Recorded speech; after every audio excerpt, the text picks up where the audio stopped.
Sibling bonding बहुत important है for a joyful childhood.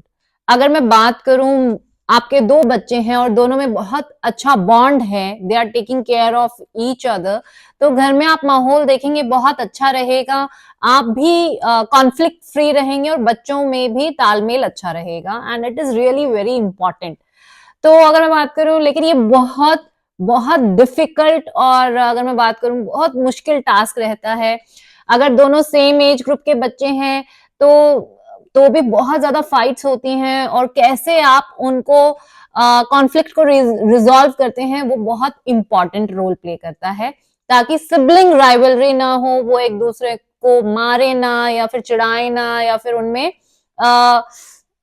बहसाबाजी कहते हैं ना, नहीं होनी चाहिए। और अगर ये दो नॉर्मल बच्चे हैं तब इतने इश्यूज आते हैं। आप उसमें आप एक बात सोचिए, जब एक स्पेशल नीड का बच्चा हो तो कितने इश्यूज आते हैं और लाइफ कितनी अस्त व्यस्त हो जाती है। तो आज इस वीडियो में मैं शेयर करूंगी, बिकॉज मेरा बेटा कृष्ण जो कि अब 4 ईयर 8 मंथ्स का है, और मेरी डॉटर जो कि 9 इयर्स की है, मैं कैसे उन दोनों को मैनेज करती हूँ और अपने टाइम के साथ, ताकि मैं उन दोनों का ध्यान रख पाऊं और उन दोनों की ये ना हो कि आराध्या को अनइम्पॉर्टेंट फील हो और कृष्ण कहीं लैक कर जाए, या फिर उनमें राइवलरी हो, या फिर दोनों को एक दूसरे की वजह से इश्यूज हो। तो वो मैं कैसे मैनेज करती हूँ वो इस वीडियो में शेयर करूंगी। हो सकता है ये वीडियो लंबा हो जाए, आई डोंट नो, क्योंकि बहुत सारी चीजें हैं इस चीज के रिगार्डिंग जो मैं आपके साथ शेयर करना चाहती हूँ। तो वॉच टिल एंड। तो सबसे पहले हम लोग बात करेंगे दो सिबलिंग्स, बिकॉज देखिए एनाटॉमी चेंज होती रहेगी। मेरी बड़ी डॉटर है एंड बेटा छोटा है, और एज गैप इनका 4.5 इयर्स का है। ठीक है।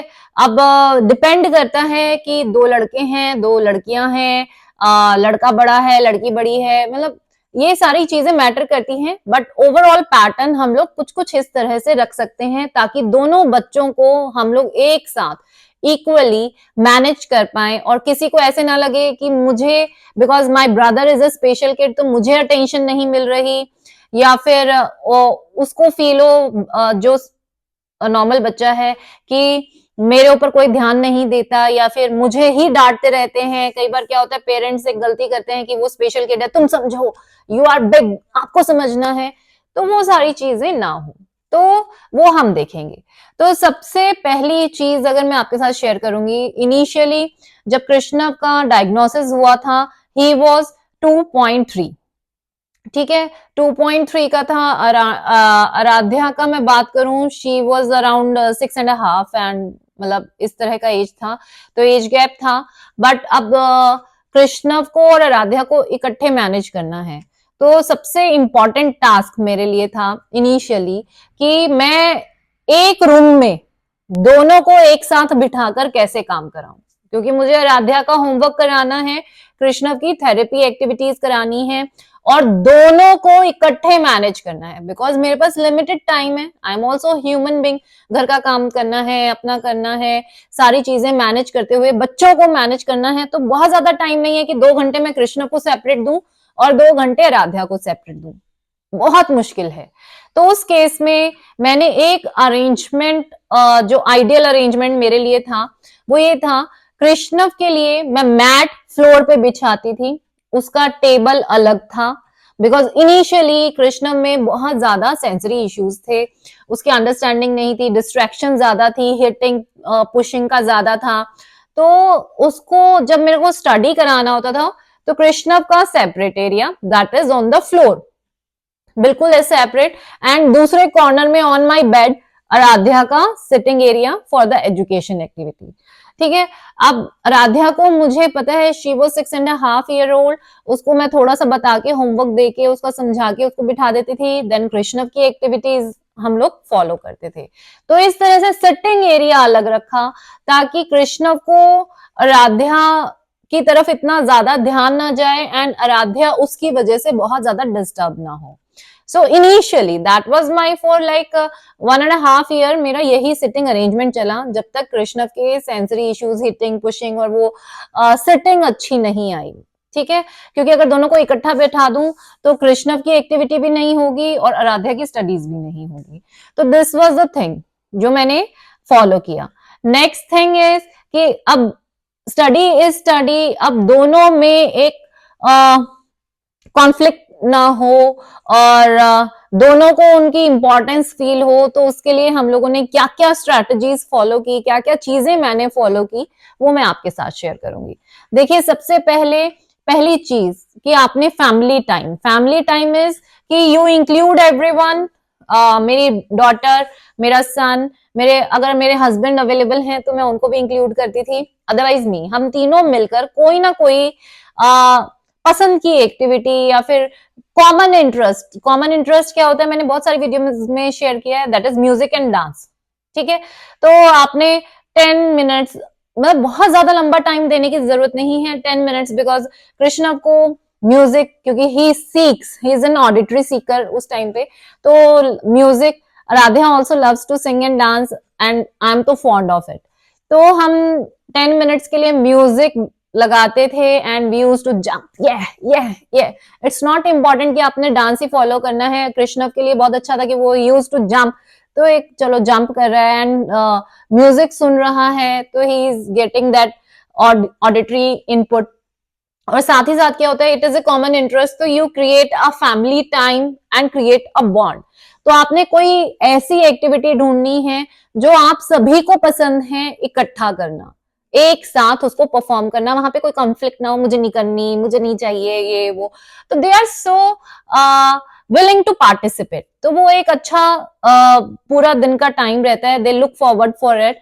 And the second thing I use to do as a family thing, that is yoga.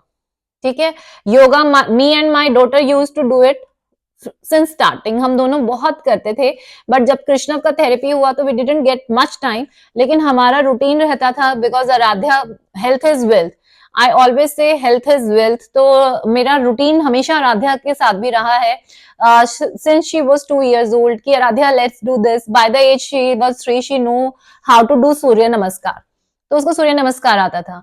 तो अभी भी हम लोग यही फॉलो करते हैं, 10 to 15 minutes is for yoga time, इधर इन द मॉर्निंग या फिर हम लोगों का इवनिंग में, तो वो भी एज अ फैमिली एक्टिविटी हम लोग फॉलो करेंगे, मी, कृष्णव एंड आराध्या।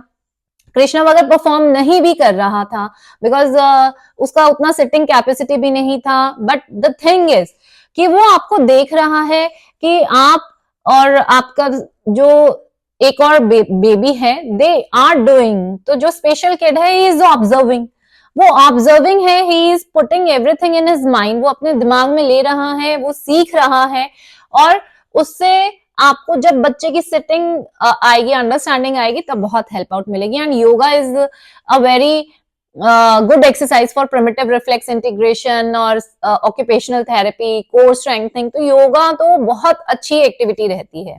तो योगा हम लोग करते थे, डांस करते थे, that is one family activity जो हम लोगों ने मिलकर इकट्ठे करना है। अब बच्चे को इन्वॉल्व करना है तो आप प्लीज ये ध्यान रखिए कि आपने बहुत टफ एक्सरसाइजेस नहीं लेनी, very easy, very basic, so that child can perform. आप मिड लाइन क्रॉसिंग एक्टिविटीज ले सकते हैं, ठीक है ना, simple and easy stretching activities ले सकते हैं उन 10 मिनट्स में।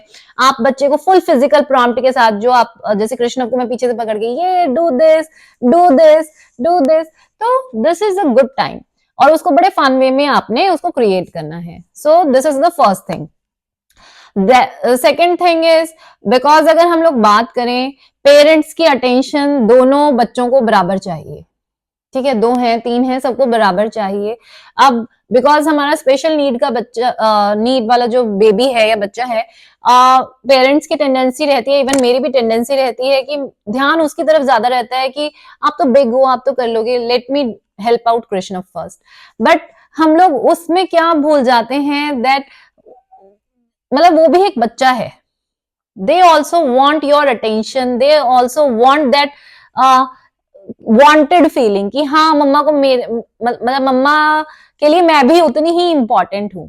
तो जब ऐसा अटेंशन वाला होता है तो ऑलवेज गिव कॉम्प्लीमेंट्स, ठीक है, उसको कभी ये ना बोलिए तुम तो कर सकते हो, डू इट, वाह राधिया आप तो कितने बड़े हो गए हो, वाह आप कितने अच्छे से मैनेज करते हो एवरीथिंग, वाह राधिया, मतलब कॉम्प्लीमेंट, सो दैट उसको ये ना लगे कि मम्मा को मेरे एफर्ट्स नहीं दिखते।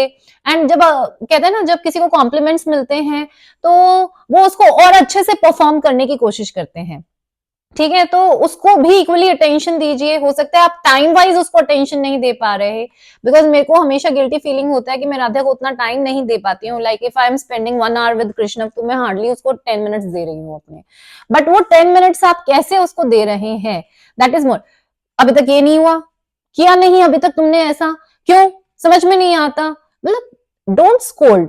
उस टाइम में वो जो आप 10 मिनट्स दे रहे हैं, उसको अगर आप बहुत अच्छे से उसको आप उसकी अच्छी बातें हेल्प आउट करें बताने में कि आपने ये बहुत अच्छा किया, वाओ मम्मा ने तो आपको इतना बताया भी नहीं and you learn so well, very good, मतलब keep it up, mamma is so proud of you.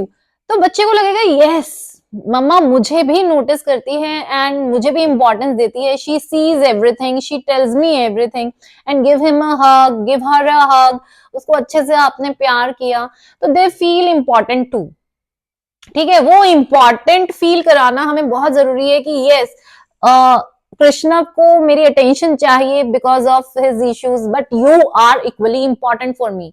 आप वीडियोस में भी देखेंगे when she is with me, she is my lifeline, she does everything very well, तो मैं उसको इतना compliment देती हूँ, she feels good about herself.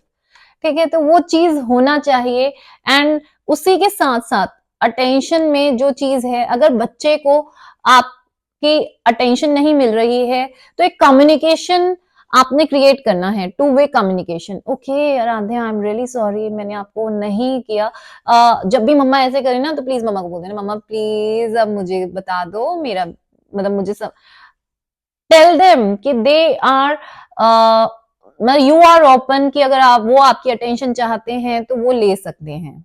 ठीक है, जब इस तरह का सिनेरियो होगा तो जो आपका बेबी है, जो स्पेशल नहीं है but they are special but normal बच्चा है, उसको अनवांटेड और ऐसे नहीं लगेगा आई एम इग्नोर्ड, मैं हमेशा इग्नोर कर देते हैं मुझे। ठीक है, तो this I use to do and Aaradhya को उसमें इतना अच्छा लगता है ना, she says okay mamma, thank you mamma, तो she feels good about herself, उसको अपने लिए भी अच्छा लगता है। एंड फिर उस केस में क्या होता है, सिबलिंग राइवलरी नहीं आती कि उसी को ही अटेंशन मिलती है, उसी को ही टाइम मिलता है, मुझे नहीं बताते हैं, एंड अंदर ही अंदर वो अनवांटेड फीलिंग्स आएंगी और वो फिर बढ़ती चली जाएंगी। और वो जब बढ़ेंगी तो आप देखेंगे वो फिर होता है ना, एक दूसरे से लड़ाई करना, एक दूसरे को चीजें ना देना, एक दूसरे को स्कोल्ड करना, बड़ा गंदा मतलब बाद में पता चलता है, क्योंकि जब तक छोटे हैं इट्स ओके, बट बाद में वो जेलसी, वो चीजें वो नहीं डेवलप होने देनी है, because they are sibling, there should be a good bond, और उसमें पेरेंट्स का हमारा रोल बहुत इंपॉर्टेंट रहता है। So this is the second thing I follow. और नेक्स्ट जो चीज है, अवॉइड कंपैरिजन। देखिए, कंपैरिजन चाहे कृष्णव अच्छा कर रहा है चाहे आराध्या अच्छा कर रही है, Aaradhya is equally intelligent and Krishnav अपनी जगह, he has some issue but he is intelligent.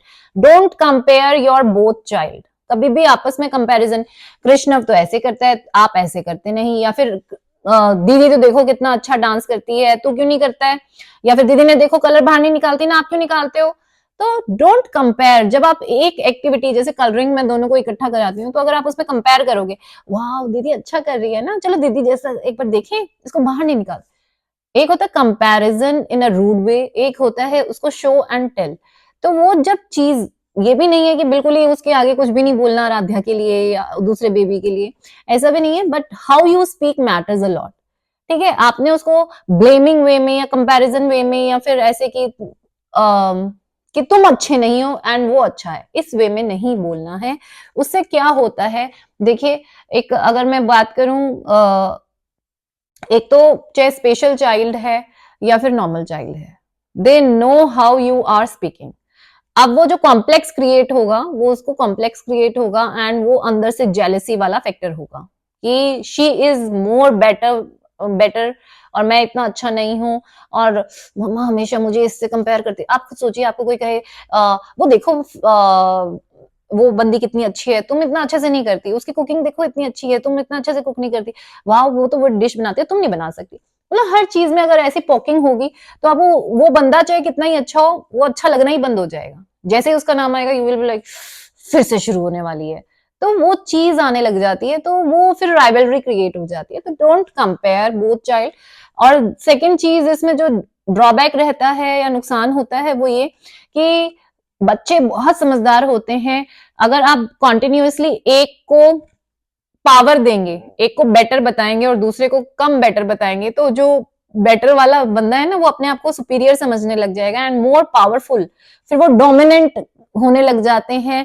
और उसमें फिर जो है बॉन्डिंग के साथ साथ उनका बिहेवियर भी इफेक्ट करने लग जाता है।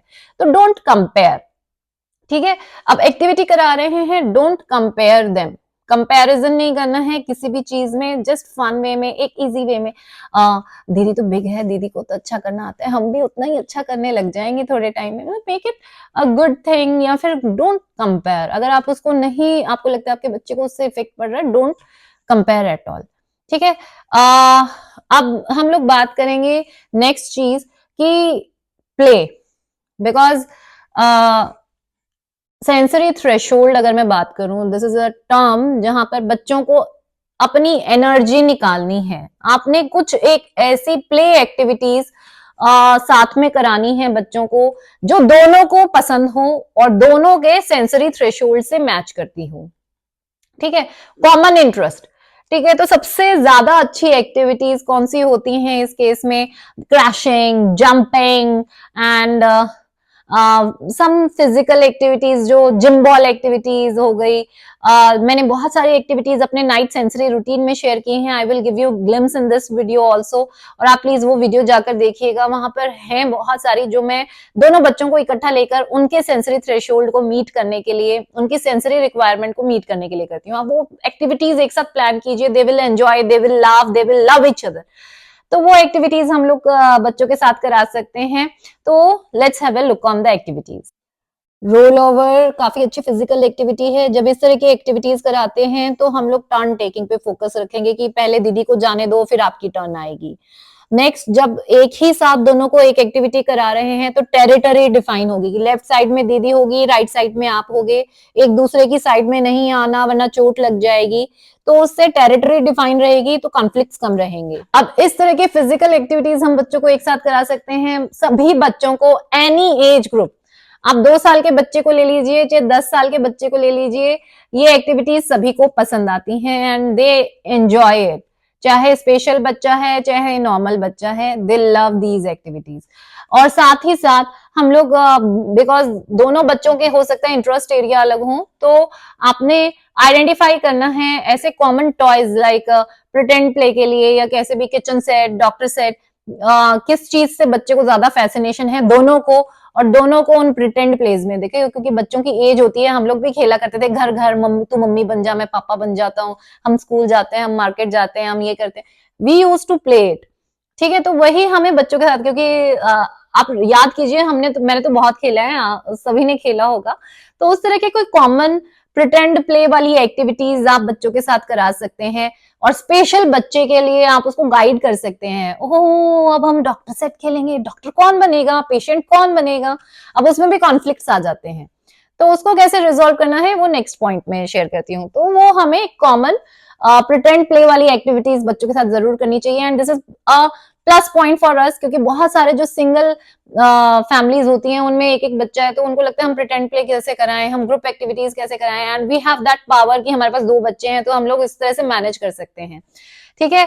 अब नेक्स्ट चीज क्या होती है, मोस्ट इंपॉर्टेंट, कि मैंने अभी बताया कि कॉन्फ्लिक्ट्स ना आए उसके लिए सबसे इंपॉर्टेंट चीज देखिए, शेयरिंग बहुत ज्यादा डिफिकल्ट कॉन्सेप्ट है छोटे बच्चों के लिए समझने के लिए। तो easy concept is turn taking, ठीक है। अब मैंने बोला डॉक्टर सेट खेलना है, अब डॉक्टर कौन बनेगा, पेशेंट कौन बनेगा, अब दोनों को डॉक्टर बनना है जी, दोनों के लिए मैं बनूंगा, मैं पेशेंट नहीं बनता, मुझे नहीं, मुझे ये चाहिए, मुझे वो चाहिए, and second baby is also crying, नहीं भाई मुझे भी वही चाहिए। तो उस केस में हम लोग क्या करेंगे, ओके आपको भी डॉक्टर बनना है, आपको भी डॉक्टर बनना है, अब एक काम करते हैं, first turn by turn, first time doctor आप बनो, नेक्स्ट टर्न में डॉक्टर कृष्ण बनेगा। तो आपने टर्न टेकिंग इंट्रोड्यूस कराना है, ठीक है। टर्न टेकिंग, जब बच्चों को टर्न वाइज टर्न मिलेगा तो कॉन्फ्लिक्ट्स कम आएंगे, बिकॉज दे आर प्रिपेयर्ड कि अब मेरी टर्न ओवर होगी तो दीदी की टर्न आएगी, दीदी की टर्न ओवर होगी तो मेरी टर्न आएगी। जब टर्न टेकिंग कॉन्सेप्ट होगा तो दोनों में कॉन्फ्लिक्ट्स नहीं होंगे। अब कोई चीज आपके पास सिंगल है, like I have a one gym ball, ठीक है, अब दोनों को उस पे जंपिंग करनी है बैठ के, दे वांट दैट टाइम। अब उसके लिए मैंने टाइमर है मेरे पास कि अलार्म लगा देती हूँ फोन पे कि 5 मिनट्स आपकी टर्न, जब ये अलार्म बोलेगा तो 5 मिनट्स कृष्णव की टर्न, ठीक है। तो यू हैव टू वेट। अब वो वेटिंग एंड टर्न टेकिंग यहां से आप इनिशियली घर से ही आप इस तरह से सिखा सकते हैं, ठीक है। अब उसमें काफी सारी चीजें हमें इनकॉर्पोरेट करनी होती हैं। टर्न टेकिंग हमने इनकॉर्पोरेट की। अब इसमें एक और चीज है कि हम अपने एनवायरनमेंट को उस तरह से स्ट्रक्चर करें। फॉर एग्जाम्पल, अब बच्चों में सबसे ज्यादा अगर मैं बात करूं दिक्कत कब आती है कि वो नई चीजों को देखकर बड़े एक्साइटेड हो जाते हैं कि दीदी के पास ये है, मुझे भी यही चाहिए, या फिर कृष्ण को आपने मम्मा ये दिया है, can I see it, can I play with it, and वो इतना पॉजिटिव हो जाता है, this is my, I don't want to give, ये मेरा है। तो वो चीज आपने कैसे सॉल्व आउट करनी है?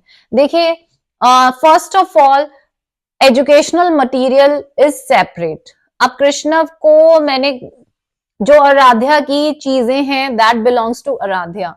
कई बार क्या होता है, पेरेंट्स ये बड़ा गलत बात करते हैं, मतलब मेरे को मुझे ऐसा लगता है कि ये बहुत गलत है कि बच्चे को, बिकॉज छोटा बच्चा है and he is in special need, अब दीदी की चीज चाहिए, he is getting cranky and रो रहा है, मुझे ये नया ज्योमेट्री बॉक्स देखना है, क्यों नहीं दिखा रही है दीदी, ये बहुत।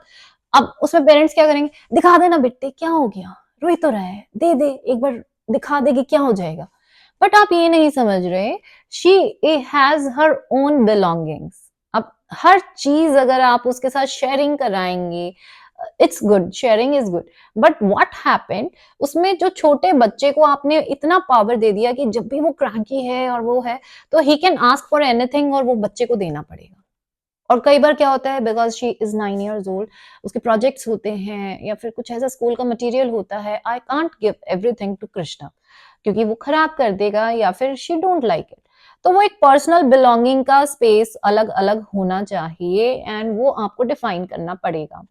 आई ऑलवेज से this is your didis geometry box. पहली बात तो अगर आप रोगे, आपको मैं नहीं दे रही हूँ, मेरा नहीं है, वो दीदी का है, आप दीदी से पूछिए। तो उसमें राधा को बड़ा अच्छा लगता है, यस माई मदर रिकॉग्नाइज मी, मेरी चीज मेरी है, अगर मैं दिखाना चाहूंगी तो मैं दिखाऊंगी, मुझे फोर्स नहीं किया जा रहा।